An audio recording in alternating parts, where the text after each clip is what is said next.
Evening, guys. Well, season 2 of True Blood just ended, and it started off with them finding the exorcist in the back of Andy's cop car. All the time we thought it was Lafayette. It was actually that exorcist that got the demon out of Tara's mother and Tara herself. I always thought it was Lafayette, but it wasn't. Now, Bill, he's still stuck with that girl Jessica that he had to turn into a vampire to get out of trouble from killing that vampire that he killed for Sookie when she read the minds over at Rick's Fantasia Club. And yeah, that was his sentence, was to turn that young girl into a vampire. Then they pan up to Jason, where he's reading the Bible, right? And they go to where the cops are grilling Tara and about the exorcist, and they're telling her that she's just some woman that lived and worked at the CVS, you know. And her mother comes in and says it's just like a test from God and everything, that she's not been changed by, you know, the woman dying and all that stuff. Well, there's a bunch. Then they go down to this basement, right?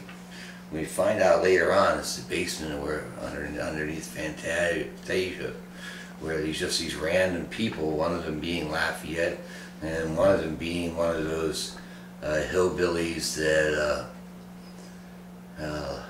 burned down that house where those 3 vampires died. You find that out later on. And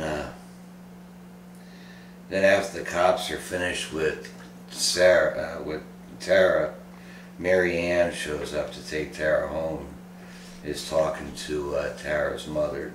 Pretty well kind of reads her the riot act, saying she's not that great a mother. And then they go over to Bill's house, and Bill and Sookie are talking about Jessica. That's the first time she's seen Jessica. And then they go to this TV interview where this person from the Fellowship of the Sun Church, and he's talking to somebody of the American Vampire League. I got my t-shirt here. And they're debating, you know, the rights and wrongs of vampires. And Jason gets introduced to the head of the Sun Church people. Now, Sam goes to see Mary Ann and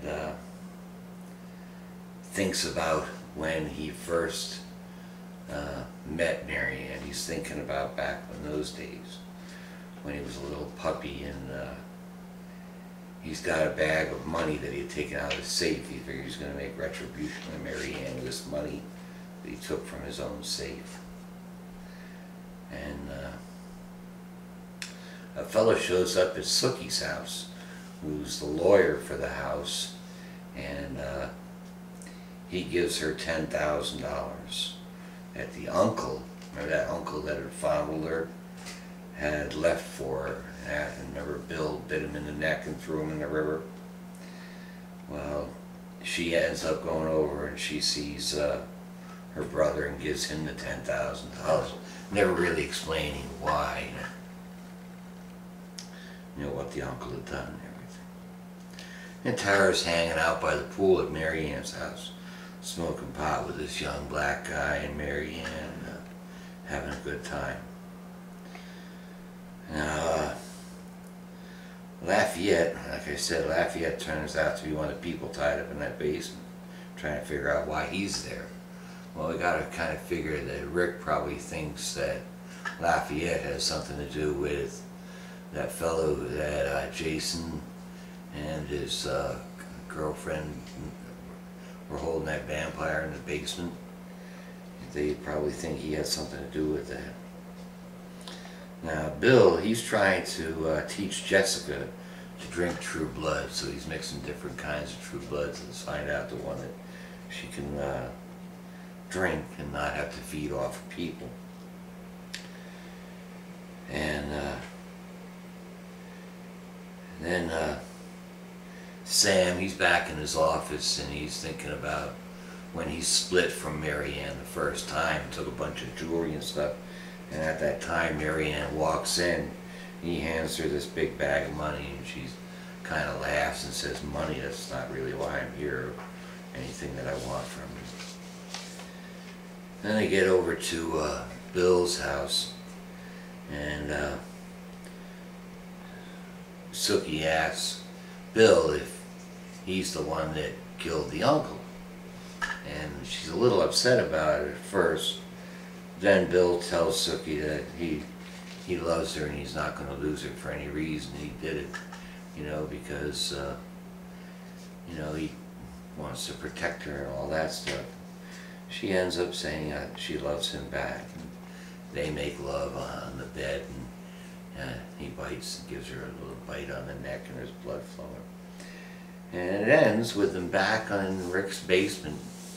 And Rick, the blonde sheriff of that area that owns Fantasia, he knows that they're what people they are that he's got down there, what they've done, and he pretty much rips the hell out of that guy who had burned up the house where those 3 vampires were.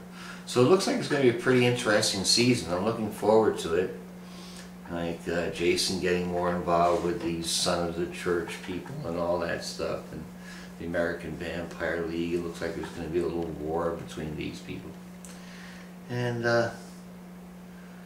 I didn't have my expectations up too high. I didn't buy into the hype, so I wasn't looking for as much as I think people were looking for.